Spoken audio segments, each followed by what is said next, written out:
Your Coca-Cola bottler presents Claudia, based on the famous play and novels by Rose Franken.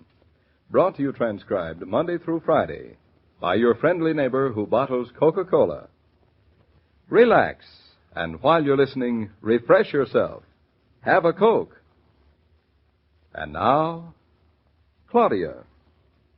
Mama? Yes, Claudia? Where are you? Out here in the kitchen. Why? Oh, I just wondered. You want something? No. You going to be long? Bertha and I are making a dessert. What do you want? Nothing. Where are you? What are you doing? How long are you going to be? And then when I come into you don't want anything. Oh, the house is so sort of empty.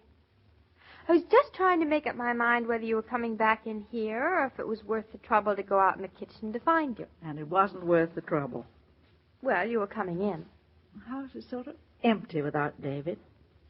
I suppose it is sort of good training. Training? What? David's off hunting with Jimmy. Men make such an important business of the things they do with men. I suppose when Bobby grows up, he and David will be off together all the time on men's business. And just what do you include under the heading of men's business? Oh, fishing, hunting. I can hardly call David walking over the fields with one 12-year-old boy and one 22 rifle hunting expedition. He's sweet, isn't he? Jimmy? Yes, he's a sweet boy. I didn't mean Jimmy. I meant David. I forgot you have a single-track mind. Yes, David's very sweet, too. I'm going to have a lot more sons. Because David's sweet? What better reason? He's wonderful with boys. It'd be a great waste if a whole lot of boys didn't have him for a father. I see. You're going to make a career of it for him. It's awful for a child not to have a father, isn't it? It's always a tragedy. It's never easy. Mom, it must have been awful for you with me after Father died. It wasn't awful. It just stopped being wonderful. I wish boys and men didn't feel they had to play with guns. They're dangerous. I think you can set your mind to rest with David. He's quite a competent man, you know, and he has, after all, been through a war. Anything can happen with a gun. Anything. Anything can happen any time. Walking across the street, driving to the station. I learned that lesson with David's accident. If people didn't feel they had to kill things, the world would be a better place to live in. Even little boys can be made callous to suffering and begin to think of guns as a way to settle.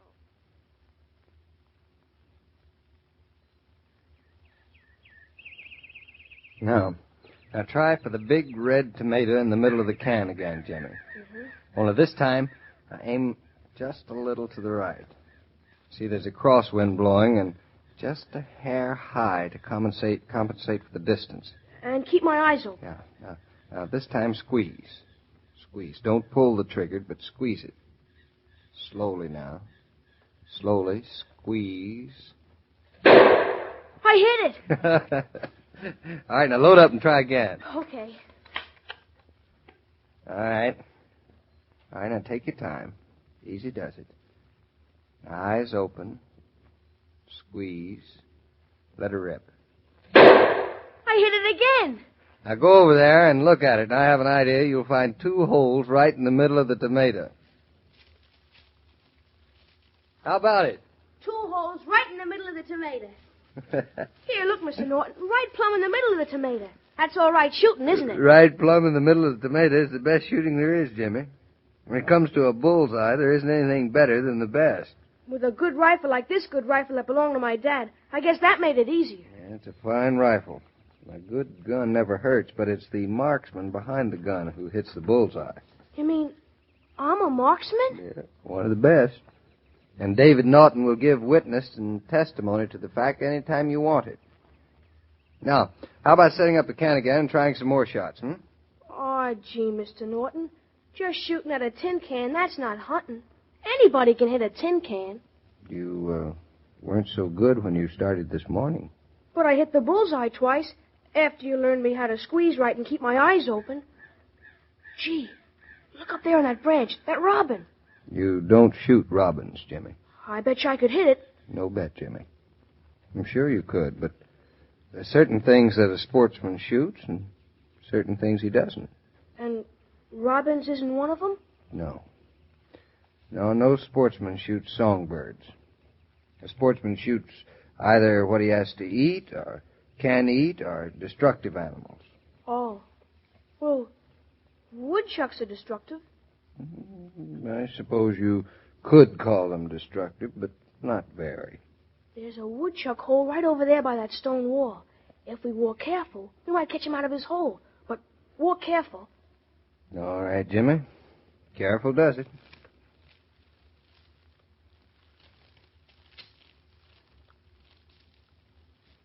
There. Where? Right beside that big stone. He's sitting up. He's just a little fellow. He looks like a baby bear washing his face with his paws. He's dangerous, he is. He looks awfully small to be dangerous, Jimmy. Don't make a noise or we'll lose him. Of course, you might let him grow up a bit more. He's great big now. They don't grow much bigger than he is. Now we'll be right quiet. Eyes open. Squeeze. Oh, that did it. Oh, gee, he flip-flopped right over his back and into his hole. You scared him. Jimmy, I didn't see that branch. It was clumsy of me. I don't know how I could have stepped on that branch. Hunters gotta be like Indians. No noise at all. If we'd been out after a big game, we would have lost it. Well, it was a small woodchuck, and we lost it anyway. How about going back to the tin can and we can get some real shooting in? Oh, I'd be sissy to shoot at a tin can. Hey, there's another woodchuck hole just up the wall a ways. With your knowledge of every woodchuck's address in the county, I don't know if they'll be grateful to me for teaching you how to shoot straight. Now, this time we won't make any noise. Walk careful. All right, I won't make a sound. Look over that way. I don't see anything. Just under that blueberry bush. See its white tail? You can even see its nose wiggling. Yeah, I see it now. It's a little cottontail rabbit. Don't move this time. Rabbits is scary. I won't move. Are you sure you want to shoot it? Eyes open. Squeeze slow. Did I hit it? Don't you know? I closed my eyes. I'm afraid, Jimmy, that you not only closed your eyes, but you jerked the trigger. Did I? Mm-hmm. Oh, well, it wasn't a very big rabbit. No, he wasn't a very big rabbit, and you did everything all wrong, but I'm afraid you hit him anyway. He fell over behind that tuft of grass. It was sort of an accident. I didn't deserve to hit it. Now, that won't cheer the rabbit up too much. Now, come on, let's go to him. Do we have to? Yes, Jimmy. A sportsman doesn't kill game and leave it in the field. He shoots what he can use and no more, but he uses it. There he is. He's moving. He isn't dead. No, he isn't. Jimmy, here's another lesson to learn. Never let living things suffer. And if you ever wound an animal, follow it for 20 miles if you have to, so that you won't be guilty of letting it die a lingering death and torment. Now, you better finish what you began, Jimmy. Maybe it isn't hurt bad. Maybe he won't... You look at him, Mr. Naughton. We'll both look at him, Jimmy. That's another lesson. A real man never starts anything he doesn't finish. He's such a little rabbit. He was big enough when you aimed at him. Now, look here a second, Jimmy. Now, you didn't hit this rabbit. Now, that's an old wound. Somebody else shot it. It's been hit by a shotgun pellet here in the leg. Gee, that's good. Is it good? You tried to shoot it. I didn't really try. But? I closed my eyes and jerked the trigger. Why? So you wouldn't think me sissy. Oh, anyway, who wants to shoot a rabbit like this here little one?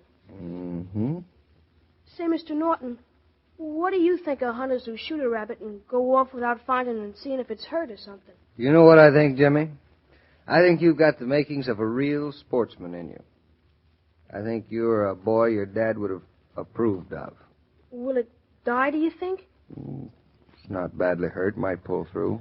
You could doctor it up maybe, and I could nurse it, and it'd be all right again. And I could keep it for a pet. Yes, might live. Look, Jimmy, if you keep a rabbit for a pet, It's going to spoil any fun you'll ever have hunting rabbits. Oh, who wants to shoot rabbits? Oh, I'll carry him, Mr. Naughton. I'll nuzzle him inside my shirt. If you'll carry the rifle. Hunting we will go. Hunting we will go. Mama! Yoo-hoo, Mama! Hey, Mama, the mighty hunters have returned. Where?